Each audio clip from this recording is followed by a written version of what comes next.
Jesse Ventura, welcome to Primo Nutmeg. Well, nice to be here, Steve. Guess you've been waiting for me for 4 years. Yes, I have actually. You're one of those people who you exist in a lot of different worlds. And when I started doing this show originally, one of my first actually big celebrity guest was Bob Backlund. He was on the fifth episode Sure. of the show. And I've had a lot of actors on, a lot of politicians, and you are really an amazing person because you exist in all of these different worlds. I actually think of you kind of like the character in that beer commercial, the most interesting man in the world, just because you because you've done so much. So my first question really is, given that you've done all of these different things, you've been a Navy SEAL, you were a biker, you're a professional wrestler, you were an actor, you were the governor of Minnesota, you hosted several different TV shows. Given all of these different facets of your background, is there any kind of certain prism that you would like to be seen through? And is there any part of your background that you especially identify with? Good question. And I got to give you, I guess, the political answer to it. They all seemed like the right thing to do at the time. Does that sound logical? Sure. And that's really how it's been. I mean, when I left high school, I had no plan for myself. I didn't sit down and go, well, let's see, I'm going to go to college and get a degree in this, and that'll lead me to that, and start planning my life. I more or less took the unionize approach of when you come to a Y in the road, you take it. And then once you take it, don't look behind. Once you make it to come to the Y in the road, and you figure left or right, and you choose which side you're going, and you go. Don't second guess yourself. You've accomplished so much. Honestly, it's hard as an interviewer to even think about where to really focus on because there's so much interesting pieces of your background. I know when you go on different shows, they focus on different things, and Well, it also tells you you're old. Because Well, when you start having that many careers, and you average about 4 years to a career, kind of like getting elected, and you start getting into double digits on the careers, you start realizing, holy smokes, I'm getting up there. I'm in what they call the golden years, which I can tell you aren't so golden all the time. well, let me ask you this too. I mean, just given because you've done so many different things, is there anything that you regret not doing, or were you ever offered any opportunities that you didn't pursue? Oh yeah, there's a few personal things. I got invited to Hunter S. Thompson's house up in the Rocky Mountains. Really? Yeah, and I was so busy at the time doing other things, I never got around to it, going and visiting Hunter, and because I really wanted to, and unfortunately, then Hunter took his life, but he had some medical problems that were going along with it, so it's a choice he made. But I do regret that. It's one that comes to mind immediately. I can understand that. I do just have to say I'm a huge Hunter S. Thompson fan. I actually recently did a whole episode on him with the biographer of his, Timothy DeNevi. So, and I can understand too because you were in the Mongols, right? I imagine that his book Hell's Angels probably did have. I'm sure that you must have read that book, right? Oh yeah, I read that years and years ago, a long, long time ago. Well, no, Hunter and I had other things in common too. My son knew him pretty well, hung out with him a bit when he was with Sean Penn. My son was Sean Penn's assistant for a while, and the thing, and Hunter also, when I won governor, I had an inauguration ball that was a little different than most. Right. Most people win governor and they have a black tie ball where they listen to Glenn Miller music and all that. Well, that isn't me, and I don't listen to that music. So we had a rock and roll show down at the Target Center where we charged, I think, $10 a ticket, and we sold out in one day, 15,000 people. And they brought in some of my favorite artists came in, and one of them was Warren Zevon, who I've been a fan of. Warren's gone now, of course, but I was a fan of Warren since I got out of the military, pretty much. When Warren came onto the scene with the Excitable Boy back in the 70s, the Excitable Boy album, I should say, so Warren played that night. Warren was a good friend of Hunter, and when Right. Warren came, he brought me a message from Hunter. First, he brought me an audio tape of Hunter's favorite songs, and they were very much in my genre, the kind of music I like, so I appreciated that from him. And then he brought me a piece of advice. and Warren Zevon delivered that advice to me directly from Hunter Thompson. And the advice, I still remember it today, the advice was, Governor, never answer the phone after midnight. That's some great advice. And I thought about it, and I thought, Hunter's exactly right, because any call that the governor would get after midnight's not going to be a good one. It's not going to be good news. It's going to be bad news. So you might as well just wait till morning and get your night's sleep. It's actually kind of ironic, too, because Hunter S. Thompson was known for calling people at 3 and 4 o'clock in the morning. So it's kind of ironic. I don't know. I spoke with him for a while when I was out teaching at Harvard. Hunter and I spoke on the phone. That's when he invited me out to his ranch, because I said, Warren told me that you can shoot propane tanks out there. That's what Hunter does for entertainment sometimes, is he shoots propane tanks, because they'll explode like an atomic bomb. And Hunter got all excited. He says, oh, yeah, come on out. He said, I got it set up now. You don't even have to leave the porch. Wow. Well, that's amazing. What a neighbor he must be. And all of a sudden you hear these loud kabangs and, oh, don't worry about it. That's just Hunter shooting propane tanks. Well, there is video actually of him exchanging gunfire with one of his neighbors at one point, and I wouldn't doubt it. But no, that's one thing. That getting back to the regret thing, that I time played an element there, and I never did get to go out and spend an afternoon with him, which probably would have been pretty entertaining. So, again, I wanted to kind of go through your whole career. So after you were a Navy SEAL and after you were in the Mongols, and I believe it must have been as you were starting out in professional wrestling, you were actually a bodyguard for the Rolling Stones, correct? No, that happened after I'd been wrestling a while. So how did that happen? How did that come into being? Well, that happened simply. I'd come home and had some orthoscopic surgery done on my knees, so I had a little time off. And a friend of mine was working with the local rock promoter here, and he wanted to know if I wanted to bodyguard the bands when they come to town, because you pick up a few bucks and you get the best seat in the house. And I've always loved music and rock and roll, so I thought, why not? And so it happened that in 1978, 1981, I was around Minneapolis, and when the Rolling Stones would come to town, I'd bodyguard them. And it came back that years later when I was governor, the first proclamation I ever did as governor, the Rolling Stones came in February of '99 on the No Security Tour. So my first proclamation as governor, I declared it Rolling Stones Day in Minnesota. Really? I did not know that. And they were very flattered. They said nobody'd ever did that for them before. And that night I'll never forget it, that night I went there and backstage, and Keith Richards walks up to me, and this was a proclamation that I did myself. Normally I didn't do that, but one of the things was that Keith was 55 and still alive. That's on the proclamation. Had a little humor with it. And Keith came up to me that night, he looks at me with that hair and everything, and he says to me in that Cockney accent, he says, so you used to bodyguard us back in 78 and 81, huh? And I said, yeah. And he goes, and now you're the governor. I said, yep. And in that great British Cockney accent, I'll remember it forever, he looks me right in the eye and he goes, fucking great. I'll remember that till I die, because it was kind of neat how, I grew up with the Rolling Stones, and kind of neat having a Rolling Stone tell you were a good thing. Well, so you said that you were doing this as you were wrestling, and I know that... Well, sure, it made for good interviews, too. Like in '81, they came up to me there and says, holy crap, we don't have no one to announce the Stones. You want to do it? I said, sure. So I walked out in front of 18,000 people at the Civic Center. I was a pro wrestler then. I had my earrings in, my shades on the left. Everyone knew who I was, and I walked out and introduced the world's greatest rock and roll band. So the shoe fit both feet. Right. I was doing the Stones a favor, but in return, I was getting great publicity, which in the world of wrestling, we always strive for that.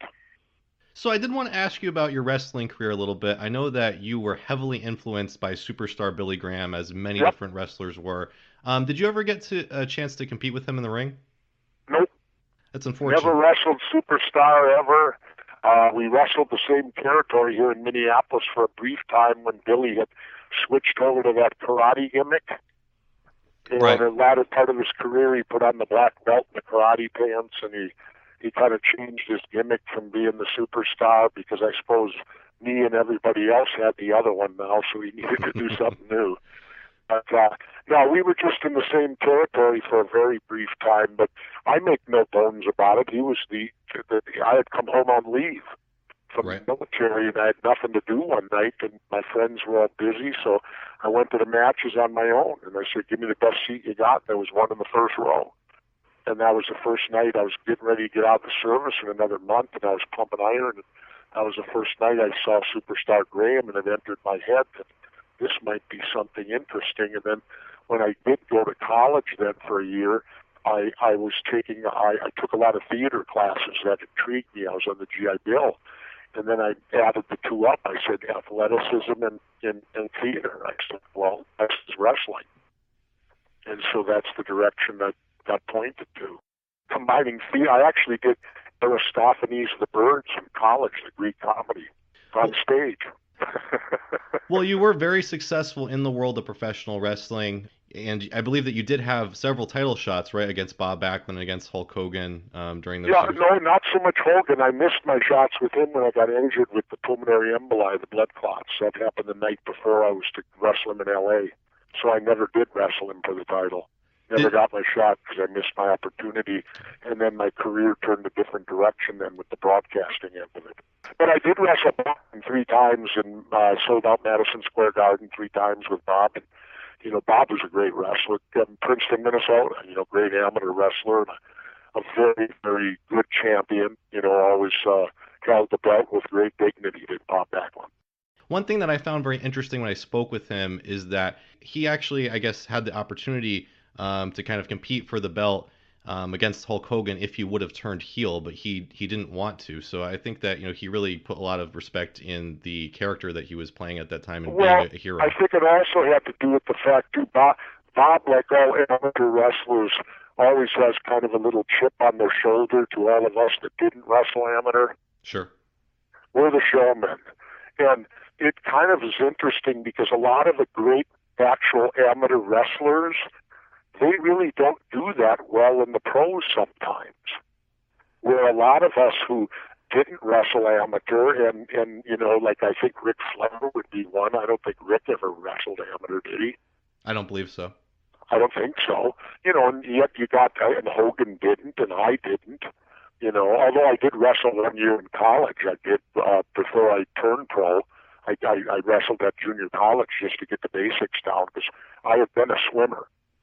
And so, you know, I didn't know a great deal, so I wanted to at least have a basic collegiate wrestling capability. So I did wrestle 1 year in junior college, just so you could learn, you know, what a sit out was and all that stuff, so you weren't totally naive to it. Yeah, I think there's very few exceptions. I mean, the Steiner brothers, Ken Patera, Kurt Angle, only a few names really come to mind. I actually think that Bob... Kenny Patera, I don't think wrestled. No? He was a weightlifter. Oh, I'm sorry.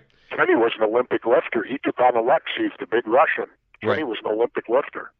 So let me ask you about this, because you actually were one of the first people really calling attention to the fact that wrestlers in the WWF are not employees, they're independent contractors, and you were trying to actually unionize wrestlers back in 1984. What was it that caused you to go out and try to start that union? Well, what caused me to try it was the fact that at the time I was then leading a double life. I had Barry Bloom was my agent in Hollywood, and so I had a double career going. I was wrestling to maintain money for my family and all that, while at the same time I was pursuing an acting career or whatever LA had to offer. And when I did some stuff out there, like the first thing I did was Hunter, the television show with Fred Dreyer, the old football player. I did an episode of that. And then, of course, the second thing I did was Predator. And that kind of shot me to the top momentarily in the Hollywood world. And I noticed that I would get royalties from everything I do out in California on TV. that I'd get paid when they'd get replayed or I'd get money. And yet with Vince, he was doing all these videotapes and he's making a fortune in this sideline market and we're getting nothing. And I'm sitting there going, this isn't right. You know, and so, and then what it led up to, I kept getting more politically involved in it, and then one day we were out in Las Vegas doing something, and I got on the elevator in the hotel, and happened to get on at the same time was Gene Upshaw, the former Oakland Raider guard, football player. Right. And Big Gene got me up the elevator, and he looked right over at me and pointed that big black finger of his at me, and he says, you boys need to unionize. And I looked at Gene and I said, you're damn right we need to. Because here was the other thing. At that time, and this is way back in the 80s, I was paying $5,000 a year for health insurance for me and my family. And I thought to myself, well, if we could buy in numbers in a union, heck, I may only have to pay $1,500 a year. You know, because there's strength in amount, you know. And so I looked at that. Plus, I had come up in wrestling and seen all these old-timers for 25, 30 years in the business. And when the business was done with them, they, excuse my French, but they didn't have a pot to piss in or a window to throw it out of. And I thought, you know, if there was a union... And plus, when I did Predator, I became a member of the Screen Actors Guild, so I had my union then. That's why I didn't bother to go after it anymore. When I came home from Predator, I had my union, retirement, health care, everything, through the Screen Actors Guild. Anyway, that aside, and I thought, why can't wrestlers have this? So that you know, maybe you could get rich, but I mean, if a wrestler could get $500 a month after he put 20 years, 25 years in the business and he gets to 60, it's like Roddy Piper said right before he died. He said, what am I going to do? He said, I got my retirement, but I can't get it till I'm 65. And Roddy said, I ain't going to make it to 65. And he was right. He didn't. So you got all this going on in wrestling, and they call you an independent contractor. That in itself is a complete lie. You're not an independent contractor. You can't work for nobody else. They own you exclusively. They tell you when you wrestle, where you'll wrestle. They tell you whether you win or lose. How much more control could they have over you? That's true. And yet you're an independent contractor? Well, if that were the case, then I could wrestle for both leagues, couldn't I? Right, which would never go. They would never. Which would never fly. Yeah. And, you know, so it's a big lie that wrestling's been able to perpetrate for over 50, 60 years so that they don't have to pay Social Security and wrestlers get no benefits of being an employee. And it's criminal. And I'd like to, it's a good thing I didn't get elected to the U.S. Senate along the way, because I would have already started a senatorial investigation into it. If I would have been elected a senator, if I would have ran for it, but I never did. Thought about it once or twice, but never did. I don't think I could hack the legislative branch. I'd have to be in the executive branch.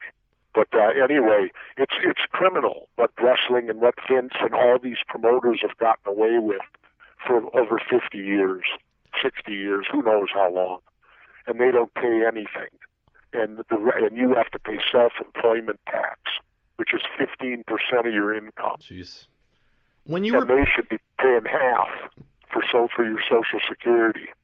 When you were pitching the idea of forming a union, were there any other wrestlers who were really receptive to it and wanted to do that? Well, what happened was simple. It was right before WrestleMania 2. All the publicity was out. It was like 2 weeks before. And I was in a dressing room, and none of the office guys were there at the moment.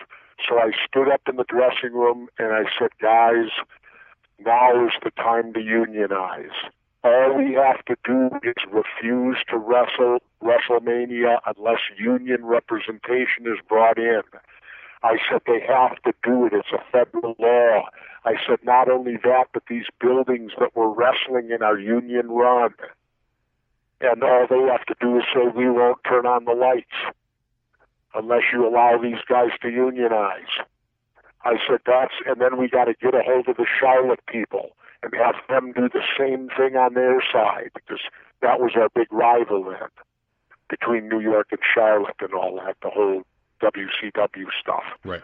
And I said, if we get them to do it too, I said, all the publicity's out there, because somebody piped up right away, well, we need Hogan.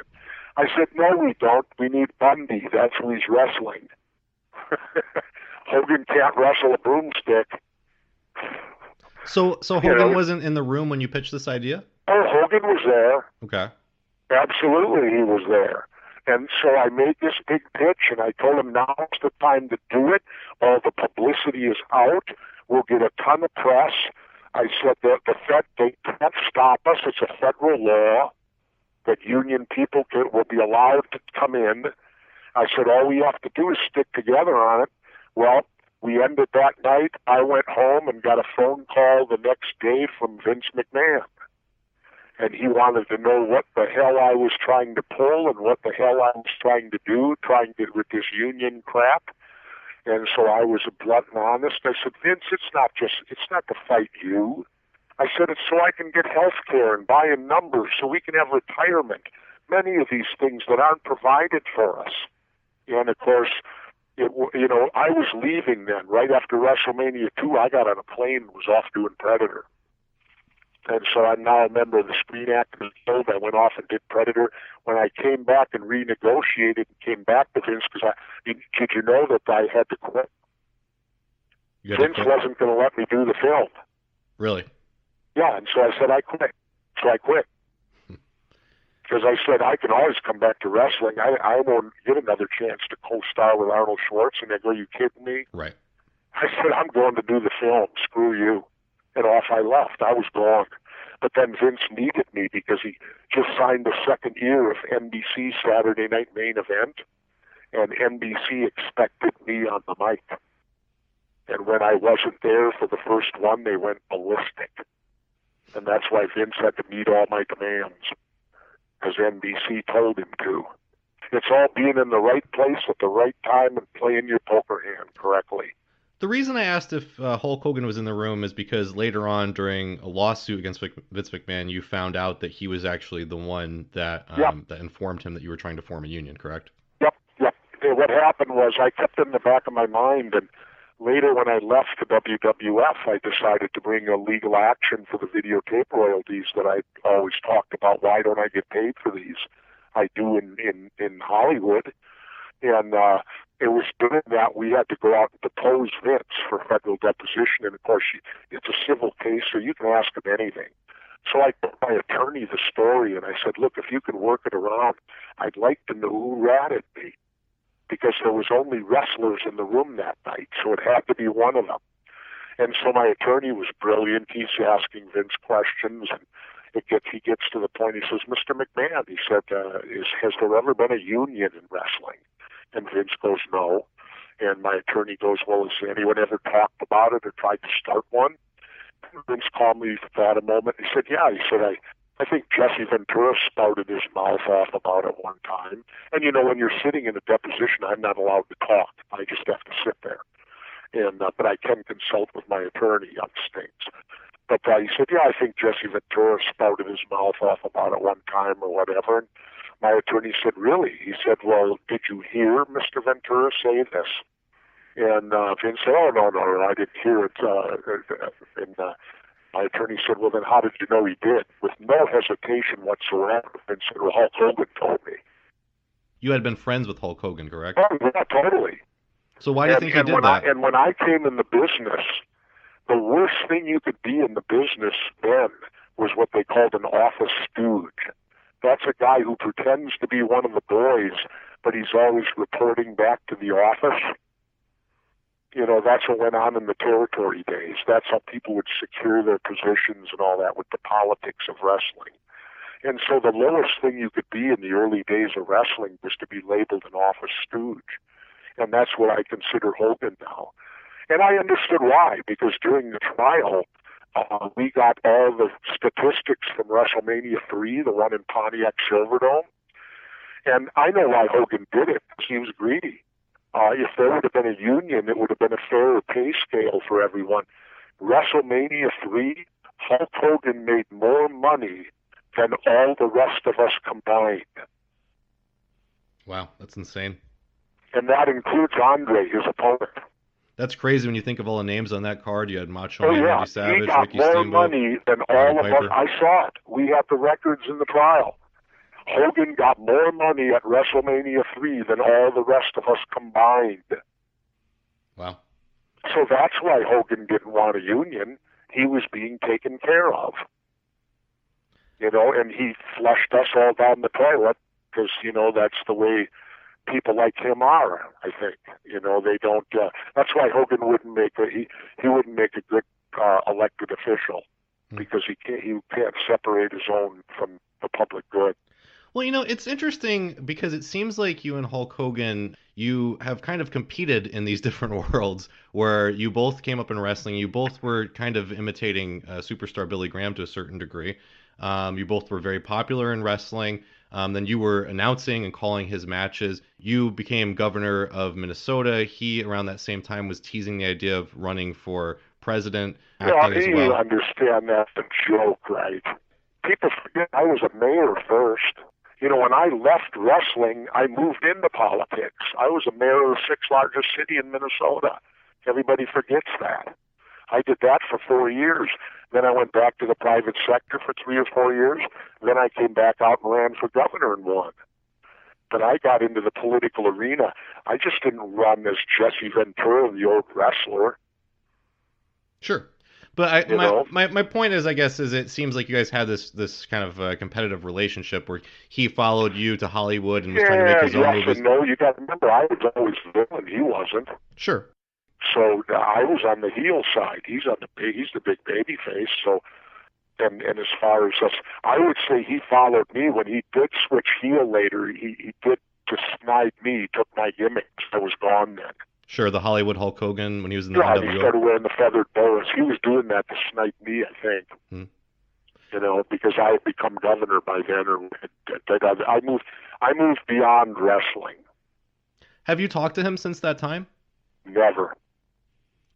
Would you ever? I've never spoken a word to him since I left the WWF. And you have no interest in speaking with him again, or rekindling a friendship again? Well, because you folks were friends at one point, right? We were business associates, and I considered him a friend until I got stabbed in the back. Friends don't stab you in the back; they're not supposed to. Well, so this, I believe, came out in a lawsuit where you were suing Vince McMahon over licensing of your name, because you were one of the first wrestlers to really think about licensing your name as Jesse the Body Ventura. And that's what caused me to leave them. Okay. Vince wanted to own me, and I refused to allow him to because I had copyrighted my name, Jesse the Body Ventura, and Jesse Ventura. I had done it for already a decade before I got to him. So I owned the rights to my name, and he didn't want to. He just wanted to be able to market me without me being able to negotiate or nothing. In other words, I get what he decides to give me. And I said, that's unacceptable. I said, I own the rights to my name. So, and Vince portrayed to everybody else he owned all of us. That's why he had to get rid of me, because he didn't own me, and I refused to be owned by him. I think that this is interesting, and it also dovetails into another conversation that I had with Jake the Snake Roberts. He said when he was on my show that the Honky Tonk Man was actually going out and trying to trademark other wrestlers' names, and he had been successful with Del Wilkes' character, the Patriot, and was able to trademark that, and had tried with Jake the Snake Roberts. Are you familiar with that situation at all, with the Honky Tonk Man, or with any situation? Okay. Don't know a thing about it. Nobody ever tried it with me. Like I said, my name was copyrighted before I even got to the WWF. Okay. So you had this lawsuit against Vince McMahon, and years later, after you became governor, you came back to the WWF to referee a match in 1999. You announced for the XFL. Later, you were inducted into the WWE Hall of Fame. You came back as general manager, I believe, for one night on Raw. So it seems like you and Vince McMahon did reconcile at some point, no? Well, money talks. Sure. It's that simple. I mean, it ain't like we're sitting around singing "Kumbaya" by the fireside, you know. If he But if the right deal comes along, you can forget a lot of things generally, and time passes and wounds heal and what have you. I mean, obviously they must heal on his side because I beat him in court, and he's had to pay. I still get checks from him, you know. And I have to say that's a major accomplishment because he was taken to federal court for steroids. The federal government went after him, and he won. But you defeated Vince McMahon in court.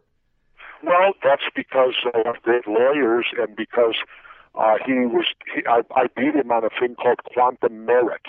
When you sit down and negotiate, you fully expect the other side to tell you the truth. Every time I would negotiate with Vince or my agent, which I'm the first person to make Vince deal with an agent, not even Hogan. I'm the first one that made him deal with an agent. And when he would deal with my agent, we would bring up every negotiation. We would bring up, what about videotape royalties? And Vince kept saying he didn't pay them. Well, that's fine.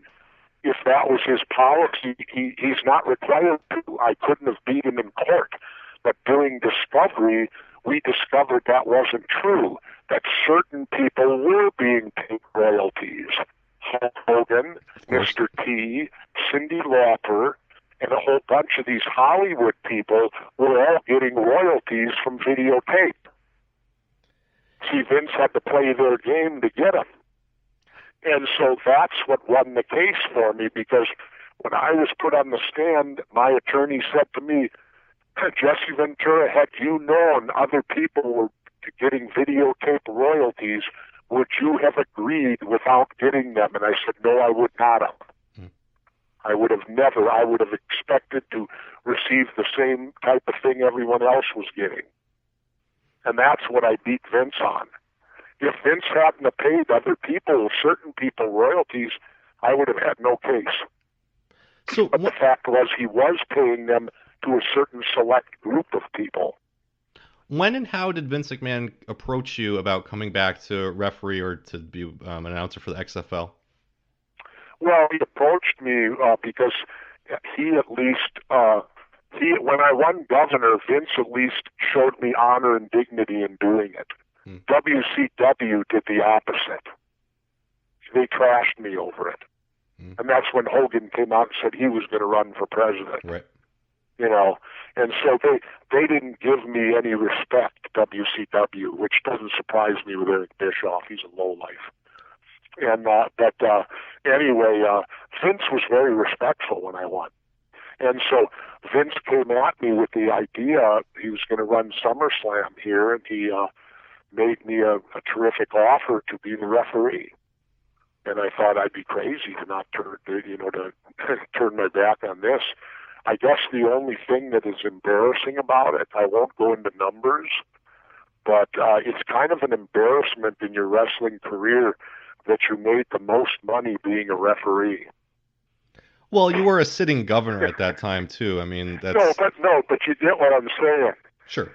After having a career of 15 years in the ring, getting backdropped, body slammed, and everything else, and all that went into it, I end up making the most money in an individual payday for being a referee. Kind of not macho, isn't it? Well, again, I mean, I kind of understand the dynamics. Be a referee. Yeah. You know, what was that? I did Marty Miller for a day. You know who Marty Miller was? He was a referee, correct? Yeah, he was one of the little fat guy that ref for Vern. Good little referee. But I mean, it wasn't like Marty went out and got in shape. Right. Well, as I mentioned, you were an announcer for the XFL, and the XFL has been in the news again recently that it's going to be coming back. Has there been any discussion about you coming back to be an announcer? And there won't be. There won't be. It was a nightmare, the first one. Could have been terrific, but it turned into a nightmare. So you don't think the XFL reboot will be successful?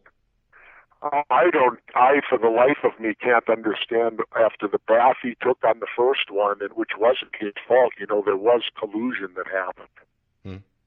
I learned of this about a year or two later. I was playing golf here in the Twin Cities, and I happened to be playing with a guy who was big in the advertising industry. And he said to me, he said, by the way, Jesse, he said, how did you like doing the XFL? I said, I loved it.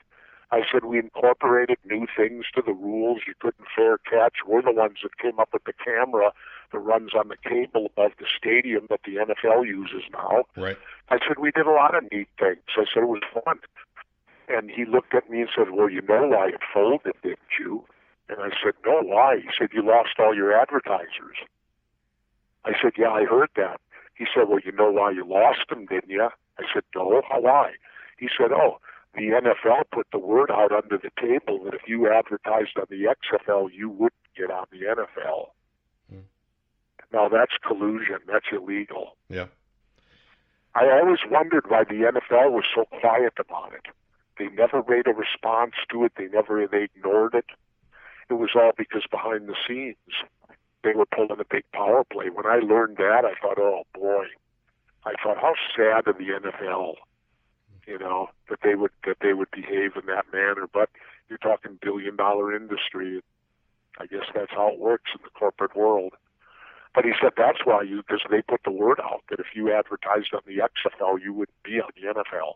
So you were governor of Minnesota, and one of the most interesting stories about when you became governor is that you were actually taken down into the basement, I believe, of the governor's mansion. Correct me if I'm wrong, but you were approached by a group of CIA agents who wanted to know about how you were elected, correct? No, it's a little different than that. I wasn't taken anywhere. Okay. They just wanted to know if they could interview me, and I said, sure. I was interested. I wanted to hear what they wanted to talk to me about. You know, shoe fits both feet sometimes. I was intrigued that they wanted to talk to me, so I volunteered for it, and it was not in the governor's residence. It was in the basement of the Capitol. Okay. The legislature was out of session, and I went down there, and there were 23 members of the CIA in a big half circle of chairs. And that seems like a lot. That seems like overkill. Well, I don't know, but that's how many there were, and not all of them talked. Most of them just sat there, and they basically wanted to know about the election. And so when I got home that day, I called my friend Dick Marcinko, a SEAL teammate who created SEAL Team 6, and he dealt a lot more with the CIA than I ever did. I asked Dick what it might be about, and he started laughing. He said that what it's about is they didn't see you coming. He said that's their job. Their job is to tell the government what's on the horizon, and obviously, he said, you caught them with their pants down. They never saw you coming, so they're trying to learn how you got elected. And then I thought a little deeper and thought, are they trying to learn how I got elected, or are they trying to learn how to stop anyone from, like me, from getting elected again? And one actually interesting thing that happened when you were governor is you actually met with Fidel Castro, right? How did that come about? Phenomenal. Well, they had dropped the embargo on certain medical and farming things, and so I led a trade thing down there that was phenomenal. I got 1 hour with Fidel, and it's an hour that I will never forget in my whole life. And I left there, I believe we were friends by the time we left. And because he sent me a Christmas card later, and then when I got out of office, he sent a message to me through the Swiss embassy, and the message was this. He said, we know you're not seeking re-election, but we wanted you to know that a friend of Cuba's will always be a friend of Cuba's. And I'm very proud of that because I also spoke at the University of Havana when I was there, and the first thing out of my mouth was if I were president, the embargo would be dropped, and I got a standing ovation. I also wanted to ask you about your friendship or relationship with Donald Trump. He's president now, and I just wanted to know your overall thoughts on him as president, and also I know that you are, as the host of Conspiracy Theory, and as an outspoken critic of the government, you've talked about the JFK assassination and that you believe it was a conspiracy. Donald Trump actually at one point was supposed to release the files about the JFK assassination, and then did an about face and didn't. So just again, I'd like your thoughts overall on his presidency and why he may have not released those JFK files. I think he had a great opportunity to do some wonderful things, and I think he's blowing it. Maybe I'm wrong. Maybe I don't see the light at the end of the tunnel of everything he's doing. Is this trade war with China truly required? If it is, maybe he's doing the right thing, and we have to bite the bullet to have it come out good in the end. I don't know. But what I don't like about him is how he speaks about people. I don't like him because he doesn't act presidential and he degrades the office of him being in it. And the fact that he makes these ridiculous statements like, what really angers me is, I'm a veteran. And when he comes out and says he deserves the Congressional Medal of Honor, really? A guy who probably committed a felony to get out of the draft, and somebody had to replace him. What happened to that person? Did that person die in Vietnam? And he is going to tell me he deserves the what, for avoiding being a patriotic citizen when he was called to serve, he didn't. And now I live by a simple premise, and I'll let you hear it right now. This is my new premise. I don't want religious people telling me about government. I don't want government people telling me about religion, and I don't want a draft dodger telling me what's patriotic. And that offends me out of Donald Trump as a veteran and everything that and the things he said about John McCain and his total disregard and everything. He is such an egomaniac and so narcissistic. But you were friends with him at one point, no? I still am. Okay. I haven't seen him for a while. Those are some harsh words for your friend. I like Donald Trump, the private citizen. We're speaking now of Donald Trump, the president. Okay. You know, there's another Donald Trump that I know that I kind of like him. Or at least I did. I don't know if he's changed or not, you know. But there was the famous dinner one night. You could have sold tickets to it in New York. I don't know which arm piece he had at the time, but it was Donald, an arm piece, me, and Woody Harrelson. Right. Now, you could sell tickets to that, couldn't you? That's true. Well, again, just on the JFK situation, why do you think it was that Donald Trump reversed his decision to release those JFK files? I don't know. I don't know why. Somebody got to him. Because, first of all, when you look at the whole situation, how could anything still be held on to for national security? It happened over 50 years ago. Everybody's dead. What still has to be secured? The fact that it might have been our government and it was a coup d'etat? Is that what they don't want out? You know? I mean, it's so ridiculous. It's laughable. If Oswald was who they told us he was, this disgruntled little Marine private who defected to Russia, became Marxist-Leninist, came back, got mad, and killed our president, why would anything need to be locked up? Well, I did want to ask you, too, because, again... No, answer that for me. Why would anything need to be locked up? I don't know. It wouldn't. If Oswald's who they told us he was, he don't affect national security. Why would anything need to be locked up? Obviously, Oswald wasn't. He was obviously a United States government agent who had a number. He was an FBI informant. He even had his own number. Excuse me. I did want to ask you, too, just because you've covered all of these different conspiracy theories, you know, Yep. and especially, you know, we're having the 18th anniversary of 9/11 now, and there's so many different conspiracy theories that you have covered over the years. I'm just wondering, are there any in particular that you think are especially, you know, absolutely true, and are there any that you question, or any that maybe you think is complete bunk? I unequivocally do not believe Lee Harvey Oswald killed John Kennedy. Okay. I also do not believe we were told the truth on 9/11. I mean, I believe the buildings went down naturally, Sure. but I do not believe the explanation we got. And here's my biggest thing, and I'll keep it brief.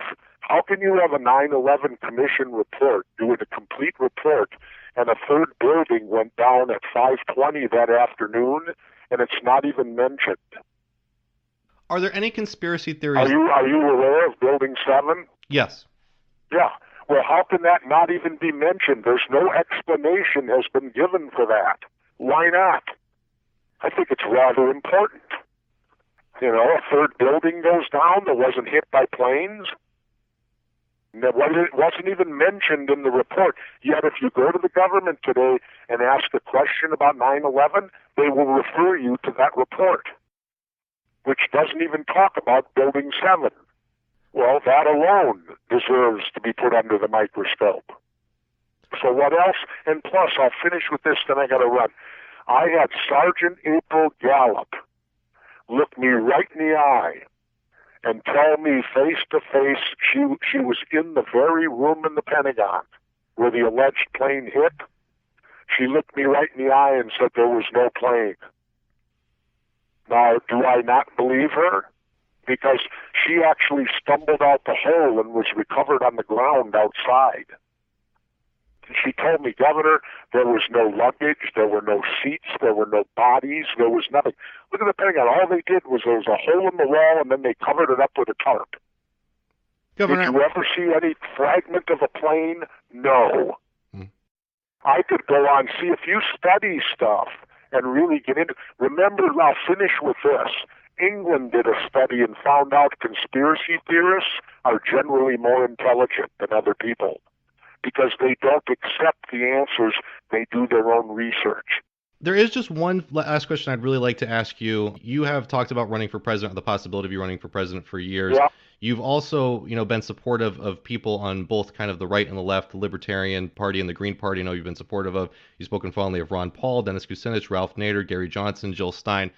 I think that it would be awesome if you were to run for president and seek the nomination of both the Libertarian Party and the Green Party. Is that something that might ever... I don't think that could happen because the Libertarians don't believe in climate change. That's what drove me away from them. That's why I went to the Green Party, because I believe that is the most important thing on the planet right now. And the Libertarians don't buy it. So will you ever run for president? Will you seek the Green I Party don't know. nomination? You'll find out in the spring. Why Okay. would I do it now? Wait till the pikers are gone. Okay. Well, Come on, Governor... it's all about tactics, man. It's tactics. That's how you win. It ain't time now. It's too early. I sincerely hope that you do run for president this year, and Yeah. I think it would be awesome if you did. Well, let me just leave you with this. What do you think about a ticket? Imagine this ticket. Governor Jesse Ventura and Robert F. Kennedy Jr. That sounds great. I would love to see that. He quits the Democratic Party and joins me with the Greens. Let's make it happen. Again, Jill Stein isn't running this year, so the Libertarian, the Green Party is having a contentious. Don't hold your breath, but it's far too early. You got to at least get in the year of the election before you worry about that stuff. I got to run. Okay, Take Governor, care. thank you very much for being on Pre-1 Nutmeg. I really do appreciate it. Hopefully we can have you back at some point in the future. All right, I'll do it again. Bye-bye.